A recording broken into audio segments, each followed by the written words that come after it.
President Obama today warning against another recession if the U.S. defaults on its debt. Stocks actually continued falling during his news conference. There's no question that each crisis, real or manufactured like this one, has shifted the American landscape.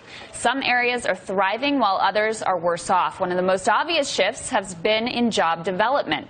Urban areas have seen the most dramatic boom, in large part because tech companies and other startup ventures have moved from the suburbs into the cities. The Atlantic's Richard Florida crunched the numbers to explain why some areas are soaring back and some are sinking further. It's all in his new piece, The Boom Towns and the Ghost Towns of the New Economy. Richard is here to map it out for us. He is not only senior editor of The Atlantic, but also the director of the University of Toronto's Martin Prosperity Institute.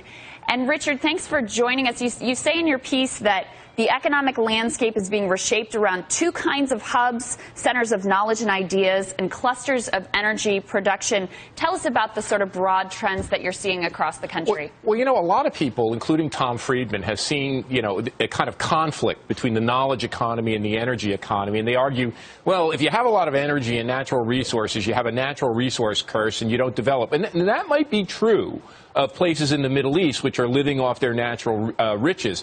But in the United States, our centers of knowledge are growing, great metropolitan areas in cities like New York or the San Francisco Bay Area, but also these college towns. But what's really interesting is to see our energy economy take off. And as I point out in the piece, a place like Houston is not just an energy economy. It rounds that out with software and information tech and high tech. And I argue in the piece that, in fact, America is latched onto a new growth model, which is knowledge and energy. And I think that growth model is potentially much more powerful than the old housing and auto and suburban growth model we had before. Yeah, and in the article you document how in some of these exurban areas where there were developments built to recruit people, including ideally young creatives or whatever, they don't want to live there, right? They want to live in other places. And you contrast that to venture capital deals soaring in some of these urban areas just last year. Unpack that link. Well, it's really interesting. We've just been meeting in New York with Mike Bloomberg and 30 mayors from big cities all around the country. And one of the things people have been talking about is this incredible movement of people, from the suburbs back to the cities for opportunity, for jobs. And of course, we know we've seen retail come back to the cities. But what most people have neglected, they thought those high-tech companies were going to go out to what they call the Nerdistan, the suburban office park where the engineers like to drive their fast car, their Porsche or their Beamer. What's happening, though, is high-tech is moving back to urban areas.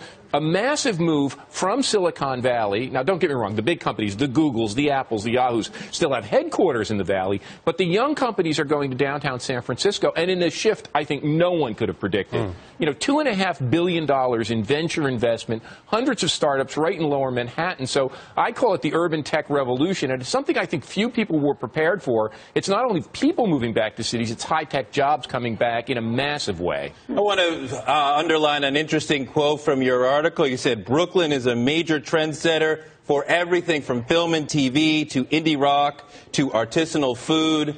It's all because Ari Melber's there. I just want to point that out because Brooklyn is indeed awesome.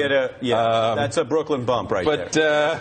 But, as you're saying, we have all this entrepreneurial activity moving into cities, Brooklyn, San Francisco, et cetera. You talked about some of that is happening, but why is that happening? Well, I think, when you think about people, there are people who like the outside and they like nature, and those people are going to live in Colorado or Portland, Oregon, or the Bay Area. And then there are people who just want to be around an urban vibe. And I think, as cities have become safer, cities have become greener, as waterfronts have opened in cities from Chicago to New York, as Brooklyn, with that spectacular housing stock. And not only that, what you see these companies going in are the old warehouses, the old buildings that are reconfigurable. When all that comes together, I think you see a boom, and particularly people, they don't necessarily want to take a job, they want to make a job, and so you see this boom in entrepreneurship, like you said, from everything from chefs and food people to rock musicians and bands, but also now in tech. Right, because we know that productivity is in large part a product of high tech and innovation, which we've seen, as we've talked about, a big boom over the last few years. And you've talked about how they've made the transition from Silicon Valley, for example, to San Francisco.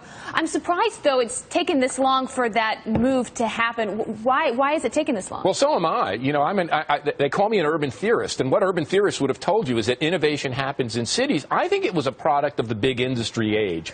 The big industry in the car and the suburbanization kind of fooled people. They thought you could make a suburb feel like a city, and you really couldn't. Now, in this age, when cities have become better, they become thriving, they become less dangerous. But when you mention productivity, it's interesting. We see high productivity in the Houston, Texas, the Midland, Texas, the energy centers. We see high productivity in the Bay Area and San Jose. But I think one of the big things that come out in this piece is a place like Detroit has been a huge productivity leader. Yes, it's taken an economic hit, but it has the fourth or fifth highest level of productivity in the country now, which means it has the underlying basis at least to start an economic turnaround. So, Richard, you're talking about sort of knowledge jobs, you're talking about energy jobs. Do you think that those two sectors will be enough to make up for the manufacturing jobs that we've lost? No. And, you know, I think a third of us are doing well. You know, people talk about the 1% and the 99%. I phrase it a little differently. A third of us who are in knowledge, in energy, in high tech, in professional work, we're doing fine.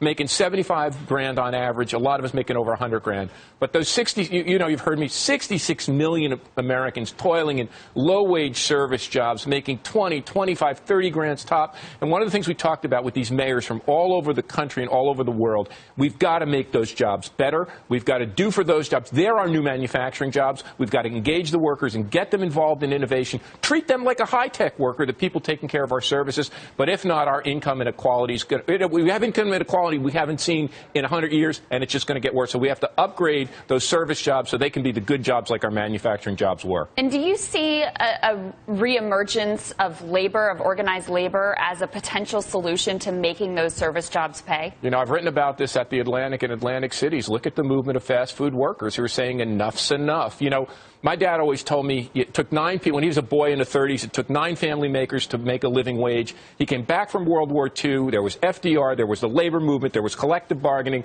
the Wagner Act. He had a good job. He could put me and my brother through college, through high school, get you buy a house, put us through college.